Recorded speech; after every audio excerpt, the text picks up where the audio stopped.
On this edition of City Focus, spring brings lots of activities to downtown. Main Street presents the Brown Bag Lunch Concert Series. They also invite the community to downtown Valdosta Farm Days. The city observes National Drinking Water Week, and we have Officer Vinotis Williams here to talk to us about National Police Week. These stories and more on this edition of City Focus.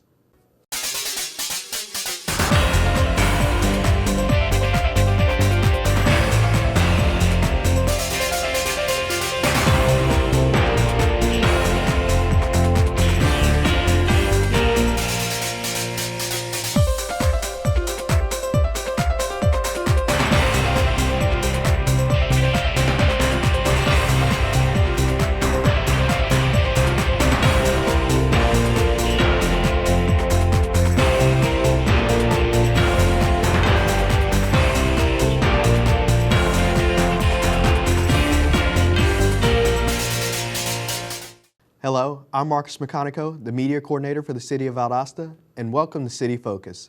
Metro 17 and City Focus is your source for information for what's taking place in your city. Let's take a look at a few of the key topics that are happening in the city. Hello, I'm Marcus Meconico, the media coordinator for the City of Valdosta, and welcome to City Focus. Metro 17 and City Focus is your source for information for what's taking place in your city. Let's take a look at a few of the key topics that are happening in the city. The first weekend of May was a very busy week for Main Street. The first downtown Valdosta Farm Days of 2016 was held around the old courthouse square on May 7th. It's okay if you missed the first Farm Days of the season. Don't sweat because they are held on select Saturdays until September 17th. Guests and vendors agree that Farm Days is something that shouldn't be missed. I think this is fantastic because most processed foods now in the grocery stores have a lot of chemicals, so I think it's great that there are a lot of passionate people in Valdosta that want to make things homemade and fresh and local from local farms and gardens around here as well. Everything here has to be local.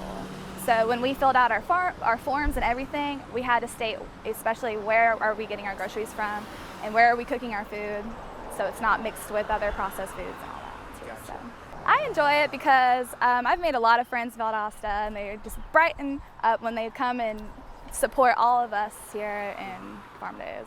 So don't let that deter you from picking up fresh fruits and vegetables. For more information on downtown Valdosta Farm Days, contact Main Street at 229-259-3577 or visit valdostamainstreet.com. The events just keep coming from Valdosta Main Street. After hosting Farm Days on May 7th, they hosted the popular Brown Bag Lunch Concert Series on historic Lowndes County Courthouse lawn. Each day's concert began at 11:30 a.m. and lasted to 1:30 p.m. with free admission. The Wise Bloods performed on Monday, the Lost Southern Boys on Tuesday, Tanner's Lane on Wednesday, Lost Decade on Thursday, and Jukebox closed out the week. Metro 17 will give viewers highlights from the Brown Bag Lunch concert during its next episode. In a previous episode of City Focus, we followed Plans Examiner Ted Belak as he taught us the importance of receiving a permit and having your new home or extension inspected. On this episode, he takes us through a larger building, a new hotel going up in town. Building inspections in this scale is so much larger than a regular house because we're going to see basically the same things we saw in a house. We're going to see the framing stage, we're going to see the air conditioning, we are going to see all the plumbing, but it's just on a bigger scale. This is what it looks like in the beginning stages. You can see we got the framing. We have all the framing there. There's no sheetrock on it yet. It's very important when we inspect this, we make sure that it's all properly, it's all fastened properly, and that the load can hold the floors up above it. So it's basically beefed up, so to speak. And when you see this, you can see the plumbing. We have a bathtub right here, the start of a bathtub, and we have the plumbing. It's already, the pipes have already been started. And then you can see the pipes here for the toilet, the commode, and it's back to back because we have another room right here. These are some of the things we look at.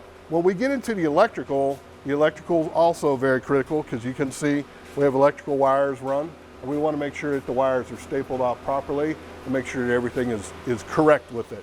And that's how we do it. And again, it's very critical on the inspections to make sure that everything's done right at this stage before we put the sheetrock on, because after we do that, it's too late to correct any mistakes. No hotel is complete without an elevator.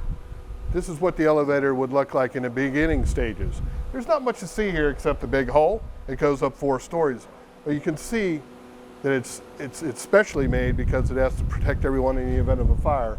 So it's not made out of wood, it's made out of block. The electrical service at this hotel is on a much larger scale than any house you've ever been in. All these are a certain proportion, they're run a certain way, and we have to make sure when we inspect them that it's all going to be safe and make sure that there's no fires later on down the road. Everything has to be run right, and it has to all work when it's all said and done. We're a little bit farther in the stage now. You can see that the inspectors approved the framing inspection. So that means that all the blocking is okay and all the wood is within the proper tolerances. Now we put the sheetrock in, or we put the insulation in. Once the insulation is in, then we can put the sheetrock in.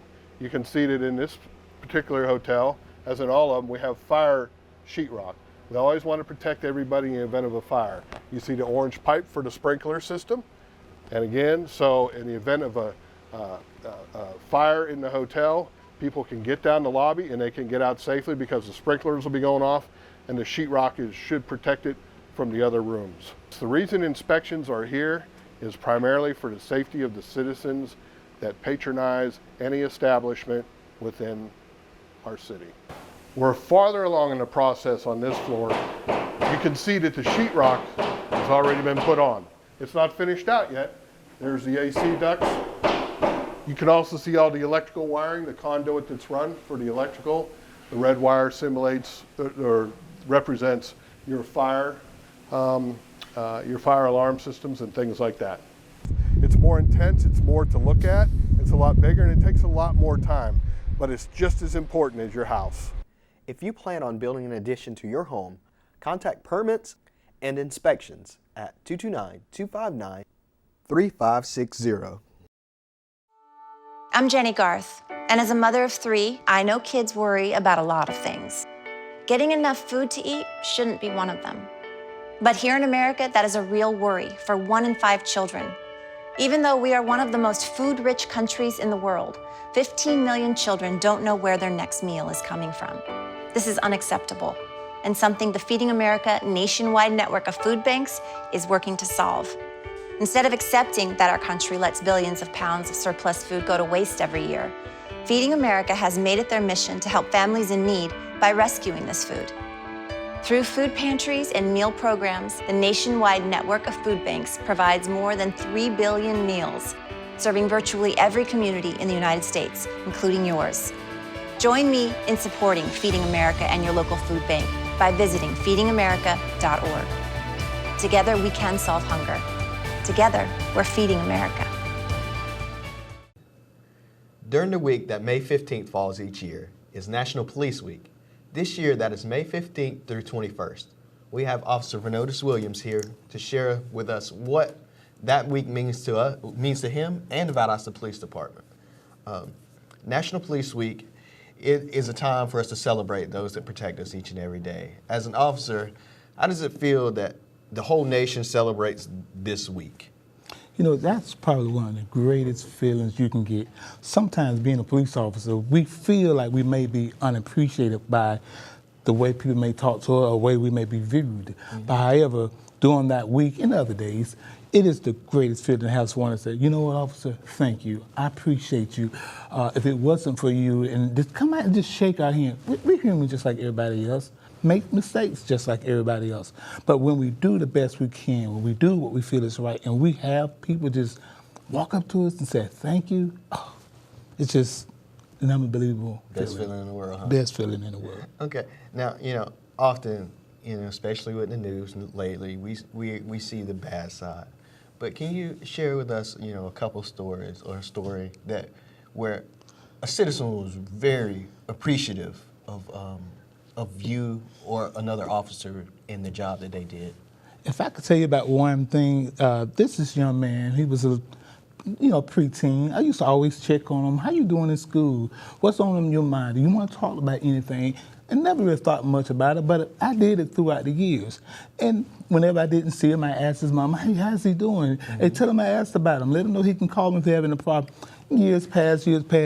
I haven't seen the young man for a while. One day I was stopped on the corner just doing some paperwork. That same young man came and approached me and just started having a conversation. And this young man told me, he said, Officer Williams, you know, if it wasn't for you, I'd be in prison. I appreciate you always checking on me. My mom always told me you asked about me.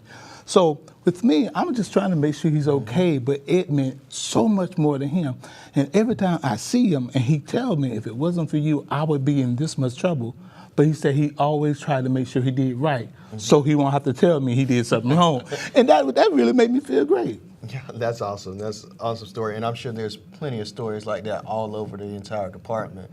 Now, I know you are involved with a lot of community programs. Yes. You're the main person over all that stuff.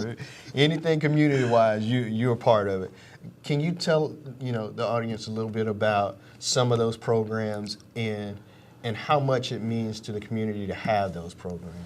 Wow, man, think of the programs. I think some of my two favorites would be the Shop with a Cop program and the DeFi, which DeFi being my #1 top because I've done that for over 20 years. And in this program, we mentor kids up to a year.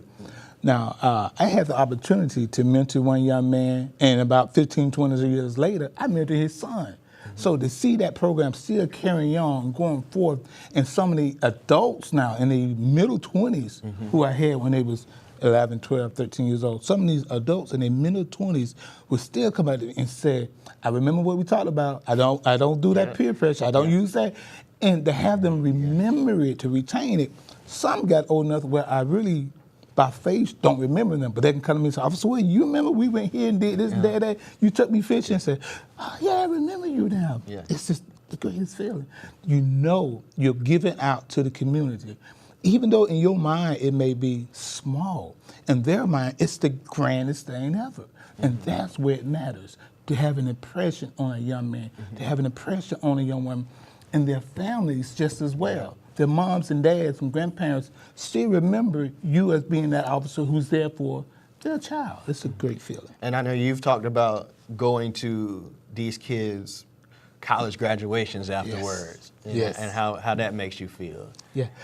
On my desk, I have 3 invitations that I've received in the past of those kids from elementary school, mentoring them, to they graduated college. I said, all I want is an invitation to your college graduates. So they're sending me the invitation, and I post it on my wall as one of my, look at one of my babies, look at one of my kids, because I call them all my babies. So I said, look at my kid, he's graduated, she's graduated, on their own business now, and look at them. So I'm proud of them. It's a really great job that you guys, with those programs, the FI program and the Shop with a Cop, and I talked with the guy who headed the golfer program last week.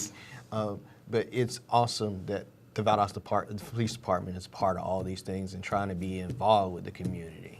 But we appreciate you coming in and talking to us, telling us all this information, and thank you for coming in. Thank you. And we'll be right back here on City Focus. How can I help my daughter with her reading? Searching for help with Dachshund Reading. How can I help my daughter with her reading? Information on hot water heating. No. Sarah's bright, but when she's reading, she has trouble sounding out the words. World music, playing track now. No. Let me try. Our daughter gets confused about which details in a story are important. Which paper towels are most absorbent? What? Here are 5 product reviews. Why are you not getting me? See, I told you. Wait, I was trying to show you how Sarah feels every day. Frustrating, isn't it? Redirecting to understood.org. For the 1 in 5 kids with learning and attention issues, this is what life can feel like. Explore understood.org, a free online resource about learning and attention issues, designed to help your child thrive in school and in life. Understood.org, because understanding is everything. Recently, Valdosta Fire Chief Freddie Broom received one of the first Georgia Association of Fire Chiefs certifications. Broom was one of only 14 in the state to receive the certification and the only fire chief in South Georgia. It was the Georgia Association of Fire Chiefs Spring Executive Training Conference, and they presented the awards there. But it wasn't a class that you take. What the Certified Chief certification is a credential process.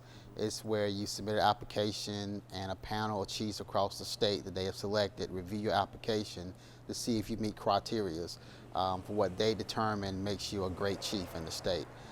So once my application was submitted, it was reviewed, it was approved, and it was voted on, and then that's when they presented 14 of us with that certification. Broom received this certification on his education, other certifications, and various other credentials. They looked at a combination of your education, your certification. There are certain fire officer classes that you have to take, chief classes you have to take. It also helped that I'm actually teaching those classes in the state as well, so I got credit for that as well. So they look at a combination of that, and they look at what you've done your whole career to get to the point that you went.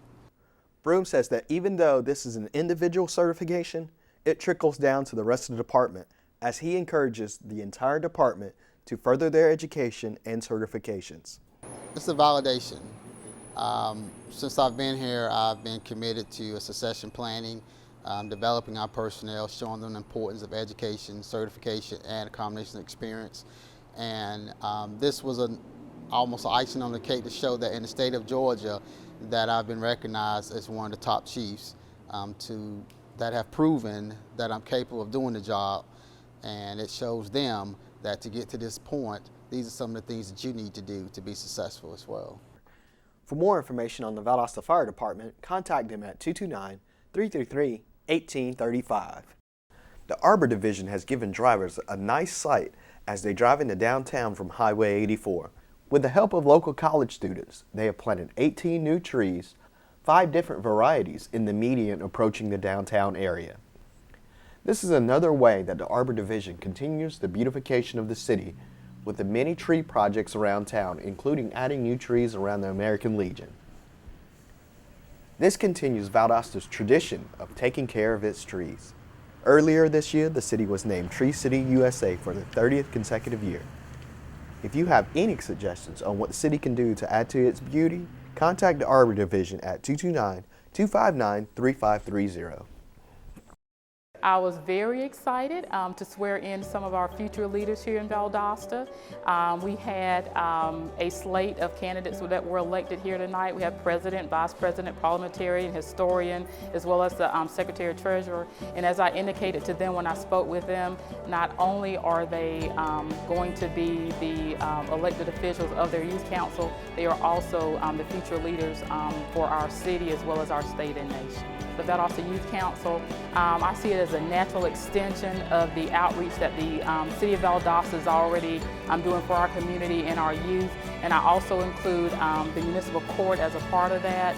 It's just a continuation of our goal to reach out to our local youth, to make sure that they are developing the qualities that they'll need to become productive and contributing members of society. This youth group here who will be able to help lead their peers, hopefully, and to becoming better citizens as well as future leaders. I was excited to be there, and then just to see them so actively involved in the different things and the different activities that they were engaged in and taking part of.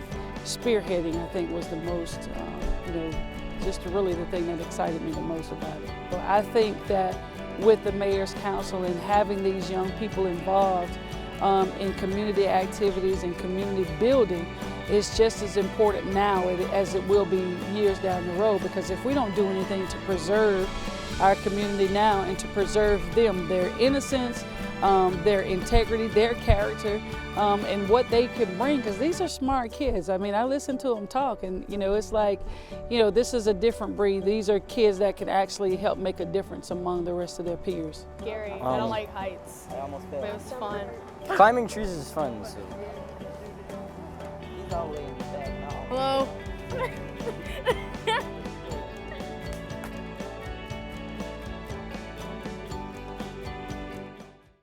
During the first week of May, the City of Valdosta celebrated National Drinking Water Week.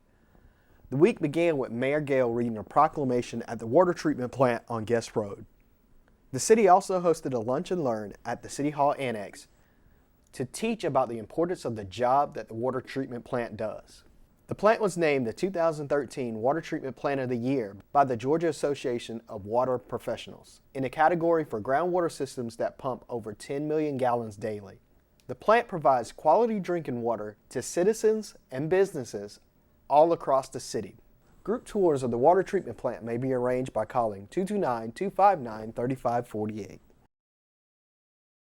Get your photos in for Valdosta's People's Choice Photo Contest. The deadline is fast approaching.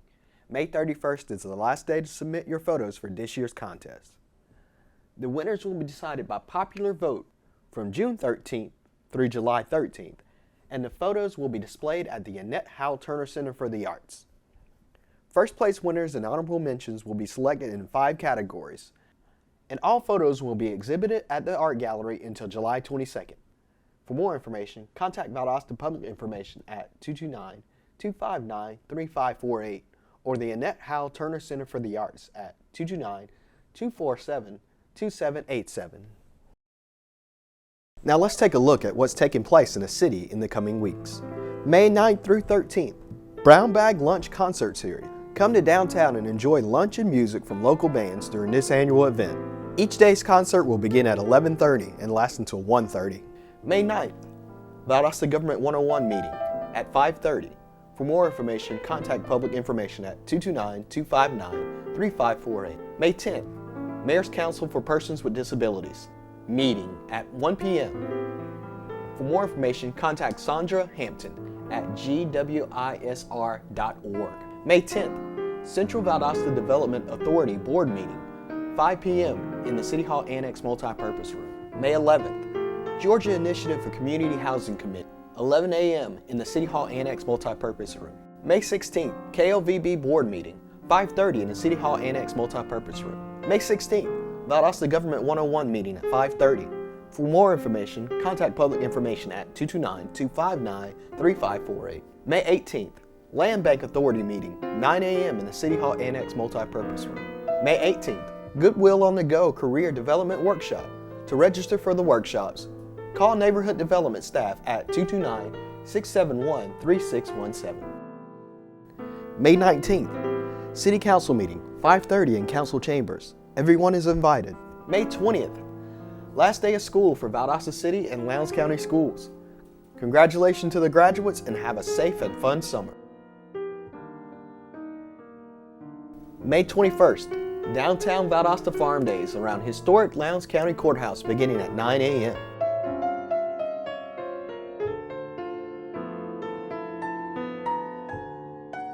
To stay informed of what's happening in the city, sign up for the weekly e-news blast at valdostacity.com/public-information or call Public Information Officer Samantha Matthews at 229-259-3548. We are in the middle of spring, and throughout the spring and summer months, there are several events that citizens can visit. We invite everyone to the Brown Bag Lunch Concert Series, and the first Valdosta Farm Days is May 7th. Check out our calendar on our website to see the events and meetings that interest you. This concludes another edition of City Focus. Be sure to visit our new website at valdostacity.com. Like us on Facebook, Valdosta City Without Limits. Also like our Youth Council page. Follow us on Twitter at City of Valdosta and subscribe to our YouTube channel, Metro 17 Valdosta, to see past shows and stories. Thanks for watching. We'll see you here next time on City Focus.